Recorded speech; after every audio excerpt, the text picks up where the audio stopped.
ऑफिसवरून घरी आले, चेंज करून मस्त फ्रेश झाले. नमस्कार, मी गौरी पाटील. तर कपडे मशीनला लावले. मी संध्याकाळीच कपडे वॉश करते, कारण सकाळी गडबड असते, तेवढा वेळच नसतो. टिफिन, नाश्ता सगळंच असतं, त्यामुळे मग इव्हनिंगला जरा बरं पडतं. त्यानंतर मग मस्त चहा बनवायला घेतला. संध्याकाळचा चहा तर मला लागतोच, कारण चहा घेतल्याशिवाय माझी पुढची कामं सुरळीत होतच नाही. मस्त चहा घेतला आणि त्यानंतर थोडा वेळ आराम केला. तर मी एक गोष्ट ऑर्डर केलेली, ती मला तुमच्यासोबत शेअर करायची होती, म्हणून मग अनबॉक्सिंग करायला बसले. मी ॲमेझॉनवरून हा क्लोथ ड्राईंग स्टँड ऑर्डर केलाय, जो सोरोस या ब्रँडचा आहे. खूप सुंदर आहे तो.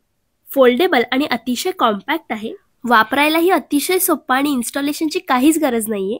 यात आपल्याला 16 मजबूत वुडन रॉड्स मिळतात, ज्यांची उघडझाप सहज करता येते आणि आपल्याला हवे तेवढे कपडे आपण वाळत घालू शकतो. शिवाय याला हँगर स्लॉट्स पण दिलेले आहेत, त्यामुळे मग हँगर लटकवायला देखील सोपं आहे. आणि महत्त्वाची गोष्ट म्हणजे हा 360 डिग्री रोटेट होतो, त्यामुळे पावसासाठी तर बेस्ट सोल्युशन आहेच, सोबतच सगळ्यासाठी परफेक्ट आहे.